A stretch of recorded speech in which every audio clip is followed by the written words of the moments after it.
कि पूर्व मुख्यमंत्री का गाड़ी के ऊपर कोई पथराव करता है, उसका ऊपर मिट्टी फेंकता है, चप्पल फेंकता है, तो उसको भारतीय जनता पार्टी का कोई समर्थन नहीं है। भारतीय जनता पार्टी का कोई कार्यकर्ता इसमें इन्वॉल्व नहीं है।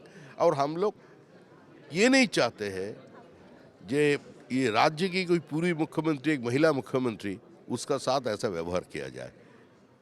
अगर ऐसा होगा तो आने वाले दिन में पश्चिम बंगाल का भी फेस लॉस होगा।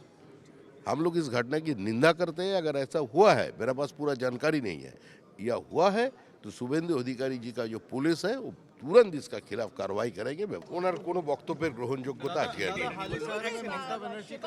রাজীব তাকে ধরা হয়েছে, সেই রাজীবকেই অভিষেক বন্দ্যোপাধ্যায় বলেছিলেন যে তিনি সেই রাজীব তার ভাই, তার ঘরের ছেলে।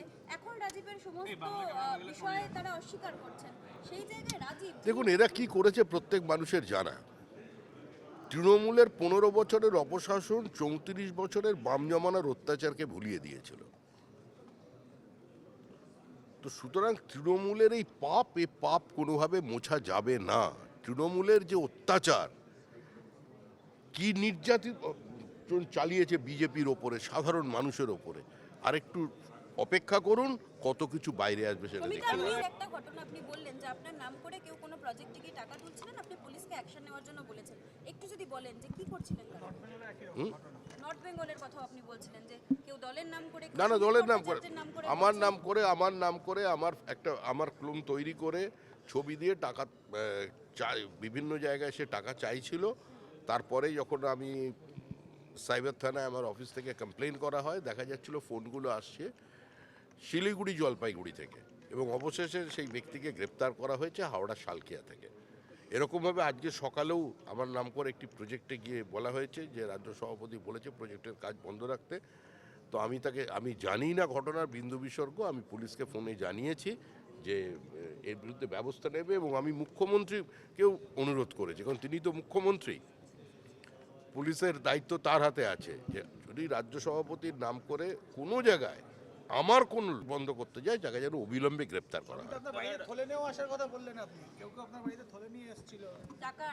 হ্যাঁ, নিয়ে এসছিলেন, ভয় আসবেই। সরকারে এসছে, তাকে ফিরিয়ে দিয়েছে। প্রয়োজন হলে তার নাম বলে দিচ্ছে ক্যামেরার বাইরে, আপনি তার সঙ্গে গিয়ে তারও ইন্টারভিউ নিয়ে আসতে পারেন। ব্যবসাদার মানুষ কেন বিপদে ফেলছেন? এতে তো শ্রমিক ভট্টাচার্যের বদনাম হচ্ছে। এতে তো এই সমস্ত ঘটনায় আপনার নাম করে টাকা তুলছে, এতে তো আমার নাম করে টাকা তুলছে না, আমার নাম করে কিছু জায়গায় যাচ্ছে। তো দুষ্কৃতি তো সব জায়গায় থাকে। আমি যদি এখন মুখ্যমন্ত্রী শুভেন্দু অধিকারীর নাম করে কাউকে ফোন করি যে মুখ্যমন্ত্রীর সঙ্গে আমার কথা হয়ে গেছে, আপনি ব্যবস্থা করুন, তাহলে সেটা মুখ্যমন্ত্রীর দায়িত্ব থাকবে? হয় না। না, এটা ষড়যন্ত্র কিছু নয়, মানুষের লোক। যারা এই ধরনের অ্যাটেম্প নেবেন, কারণ ক্রিমিনাল মাইন্ড তো সবসময় সব জায়গায় থাকে, যারা এই ধরনের কাজ করবেন তাদেরকে কিছু উদ্দেশ্যে বার্তা দেবে, এবং তাদের উদ্দেশ্যে যারা ধরুন রাজ্যে বিনিয়োগ করছেন, রাজ্যে বিনিয়োগের ক্ষেত্রে কোনো জায়গায় কোনো এক্সটর্শনের ঘটনা যদি ঘটে, শুভেন্দু অধিকারী তার বিরুদ্ধে কঠোর ব্যবস্থা নেবেন, এবং তিনি নিয়ে চলেছেন। বেশ কিছু জায়গায় গ্রেপ্তার করা হয়েছে। সুতরাং এখন এ ধরনের কয়েকটা বিচ্ছিন্ন ঘটনা, এটা যে চারিদিকে কেউ তুলছে এরকম কোনো ঘটনা নেই। দু এক জায়গায় ঘটছে, আমরা সেখানেও সতর্ক থাকছি। কিন্তু এই ধরনের দু একটি বিচ্ছিন্ন ঘটনাকে কেন্দ্র করে তৃণমূল তার 15 বছরের অপশাসন, তাদের লুট, তাদের অত্যাচারকে যে আড়াল করতে চাইছে, সেটাও তারা করতে পারবে না। अपराधीদের মাটির তলা থেকে আমরা টেনে বার করব। लेकिन भाई उन लोगों को समझाओ, अभी हिंदुस्तान में बाबर का शासन नहीं है, तुगलकी राज नहीं है, अभी शिवाजी महाराज के राज चल रहे हैं। तो इसमें लोगों का साथ ये दोहराई मत करो, ये डाइकोटॉमी से बाहर आना चाहिए। और ये दूसरा पार्टी है, उसका पार्टी में कौन कैसे क्या खाना खाएगा, किसका रसोई घर में कौन सा चीज पक रहा है, उसमें नमक ज़्यादा है कि तीखा ज़्यादा है, वो लोगों का मामला है, वो लोगों का लीडर समझेंगे। भारतीय जनता पार्टी को साथ इसका कोई लेना देना नहीं है। जो एनडीए में शरीक हुआ है उसको स्वागत है।